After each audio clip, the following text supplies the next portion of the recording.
Clip میں قرآن پاک کی سورہ فرقان کی آیت نمبر 68 سے 70 تک کی تلاوت، ترجمہ قرآن اور تفسیر قرآن صراط الجنان آپ سماعت فرمائیں گے۔ بسم اللہ الرحمن الرحیم۔ ترجمہ: اللہ کے نام سے شروع جو نہایت مہربان رحمت والا ہے۔ والذین لا يدعون مع اللہ الہا آخر ولا يقتلون النفس التي حرم اللہ الا بالحق ولا يزنون ومن يفعل ذلك يلقى اثاما۔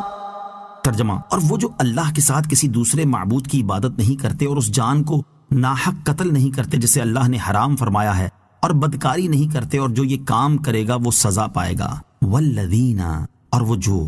کامل ایمان والوں کے بارے میں ارشاد فرمایا گیا کہ وہ فضیلت والے اعمال سے متصف ہونے کے ساتھ ساتھ قبیح اور برے کاموں سے بھی بچتے ہیں، جیسے وہ اللہ تعالیٰ کے ساتھ کسی دوسرے معبود کی عبادت نہیں کرتے، شرک سے بری اور بیزار ہیں، اور وہ اس جان کو ناحق قتل نہیں کرتے جسے قتل کرنے کو اللہ تعالیٰ نے حرام فرمایا ہے، اور اس کا خون مباح نہیں کیا جیسے کہ مومن اور معاہدہ کرنے والا کافر، یوں ہی وہ بدکاری نہیں کرتے، اور جو شخص بھی ان کاموں میں سے کوئی کام کرے گا تو وہ اس کی سزا پائے گا۔ بڑے بڑے 3 گناہ۔ یاد رہے کہ اللہ تعالیٰ کے ساتھ شرک کرنا، کسی جان کو ناحق قتل کرنا اور زنا کرنا بہت بڑے گناہ ہیں، جیسا کہ حضرت عبداللہ ابن مسعود رضی اللہ تعالیٰ عنہ فرماتے ہیں، میں نے رسول اللہ صلی اللہ تعالیٰ علیہ وسلم سے سوال کیا، کون سا گناہ سب میں بڑا ہے؟ ارشاد فرمایا، یہ کہ تو اللہ عز و جل کے ساتھ کسی کو شریک کرے حالانکہ تجھے اس نے پیدا کیا۔ میں نے عرض کی، پھر اس کے بعد کون سا گناہ؟ ارشاد فرمایا، یہ کہ تو اپنی اولاد کو اس لیے قتل کر ڈالے کہ وہ تیرے ساتھ کھائے گی۔ میں نے عرض کی، پھر کون سا؟ ارشاد فرمایا، یہ کہ تو اپنے پڑوسی کی عورت سے زنا کرے۔ اللہ تعالیٰ نے اپنے حبیب علیہ الصلوۃ والسلام کی تصدیق میں یہ آیت والذین لا يدعون مع اللہ الہا آخر نازل فرمائی، اور حضور اقدس صلی اللہ تعالیٰ علیہ وسلم جب بیعت لیتے تو بطور خاص یہ 3 گناہ یعنی شرک، کسی کو ناحق قتل اور زنا نہ کرنے پر بیعت لیا کرتے تھے۔ چنانچہ حضرت عبادہ بن صامت رضی اللہ تعالیٰ عنہ فرماتے ہیں، ہم نبی کریم صلی اللہ تعالیٰ علیہ وآلہ وسلم کے ساتھ ایک مجلس میں تھے تو آپ نے ارشاد فرمایا، تو مجھ سے اس بات پر بیعت کرو کہ اللہ تعالیٰ کے ساتھ کسی کو شریک نہیں ٹھہراؤ گے، زنا نہیں کرو گے، چوری نہیں کرو گے، اور اس جان کو ناحق قتل نہیں کرو گے جسے قتل کرنا اللہ تعالیٰ نے حرام فرمایا ہے۔ تم میں سے جس شخص نے اس عہد کو پورا کیا اس کا اجر اللہ تعالیٰ کے ذمہ کرم پر ہے، اور جس نے ان حرام کردہ چیزوں میں سے کسی کا ارتکاب کر لیا اور اسے دنیا میں ہی اس کی شرعی سزا دے دی گئی تو وہ اس کا کفارہ ہے، اور جس نے ان میں سے کسی حرام کام کو کیا اور اللہ تعالیٰ نے دنیا میں اس کا پردہ رکھا تو آخرت میں اس کا معاملہ اللہ تعالیٰ کے سپرد ہے، اگر وہ چاہے تو اسے معاف کر دے اور اگر چاہے تو اسے عذاب دے۔ یضاعف له العذاب یوم القیامت ویخلد فیہ مہانا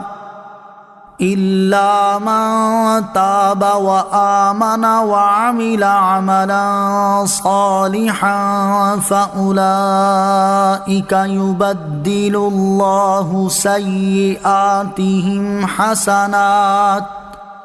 وكان الله غفورا رحيما۔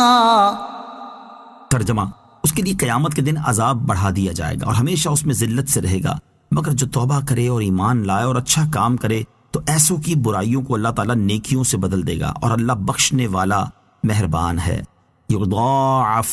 بڑھا دیا جائے گا، یعنی جو شخص شرک کے ساتھ ساتھ ناحق قتل کرنے اور زناکاری وغیرہ گناہوں کا مرتکب ہوگا تو وہ قیامت کے دن شرک کے عذاب میں گرفتار ہوگا اور اس کے ساتھ دیگر گناہوں کے عذاب میں بھی مبتلا ہوگا، اور یوں اس کا عذاب بڑھا دیا جائے گا اور وہ ہمیشہ اس دگنے عذاب میں ذلت سے رہے گا۔ الا من تاب، مگر جو توبہ کرے، یعنی جو شخص شرک، ناحق قتل، زنا اور دیگر کبیرہ گناہوں سے توبہ کرے، اللہ تعالیٰ اور اس کے حبیب علیہ الصلوۃ والسلام پر ایمان لائے اور توبہ کے بعد نیک کام کرے تو ایسے لوگوں کی برائیوں کو اللہ تعالیٰ نیکیوں سے بدل دے گا، اور اللہ تعالیٰ بخشنے والا مہربان ہے۔ اور اس کی بخشش و مہربانی کے آثار میں سے یہ ہے کہ وہ گناہوں سے توبہ کرنے والوں، ایمان لانے والوں اور توبہ و ایمان کے بعد نیک عمل کرنے والوں کی برائیاں نیکیوں سے بدل دیتا ہے، اور نیک اعمال کرنے پر انہیں ثواب عطا فرماتا ہے۔ برائیوں کو نیکیوں سے بدل دینے کا معنی، مفسرین نے برائیوں کو نیکیوں سے بدل دینے کے مختلف معنی بیان فرمائے ہیں، ان میں سے 3 معنی سماعت کیجیے۔ نمبر 1، اس کا معنی یہ ہے کہ برائی کرنے کے بعد اللہ تعالیٰ اسے نیکی کرنے کی توفیق دے دے گا۔ نمبر 2، اس کا یہ معنی ہے کہ برائیوں کو توبہ سے مٹا دے گا اور ان کی جگہ ایمان و طاعت وغیرہ نیکیاں ثبت فرمائے گا۔ نمبر 3، اس کا یہ معنی ہے کہ آیت میں بیان کیے گئے اوصاف سے متصف لوگوں سے حالت اسلام میں جو گناہ ہوئے ہوں گے انہیں قیامت کے دن اللہ تعالیٰ نیکیوں سے بدل دے گا۔ اللہ تعالیٰ کی بندہ نوازی اور شان کرم صحیح مسلم میں حضرت ابو ذر رضی اللہ تعالیٰ عنہ سے روایت ہے، حضور اقدس صلی اللہ تعالیٰ علیہ وسلم نے ارشاد فرمایا، میں یقیناً جانتا ہوں سب کے بعد جنت میں کون داخل ہوگا اور سب سے آخر میں جہنم سے کون نکلے گا۔ ایک شخص ایسا ہوگا جسے قیامت کے دن اللہ تعالیٰ کی بارگاہ میں پیش کیا جائے گا۔ اللہ تعالیٰ فرشتوں سے فرمائے گا اس شخص کے صغیرہ گناہ اس پر پیش کرو، چنانچہ اس کے صغیرہ گناہ اس پر پیش کیے جائیں گے اور اس سے کہا جائے گا تو نے فلاں دن فلاں کام کیا تھا۔ وہ شخص اقرار کرے گا اور کہے گا میں اپنے اندر ان کاموں سے انکار کی سکت نہیں پاتا، اور وہ ابھی اپنے کبیرہ گناہوں سے ڈر رہا ہوگا کہ ان کا حساب نہ شروع ہو جائے۔ اس شخص سے کہا جائے گا جا، تجھے ہر گناہ کے بدلے ایک نیکی دی جاتی ہے۔ حضرت ابو ذر رضی اللہ تعالیٰ فرماتے ہیں، یہ بیان فرماتے ہوئے رسول کریم صلی اللہ تعالیٰ علیہ وسلم کو اللہ تعالیٰ کی بندہ نوازی اور اس کی شان کرم پر خوشی ہوئی اور چہرہ اقدس پر سرور سے تبسم کے آثار نمایاں ہوئے۔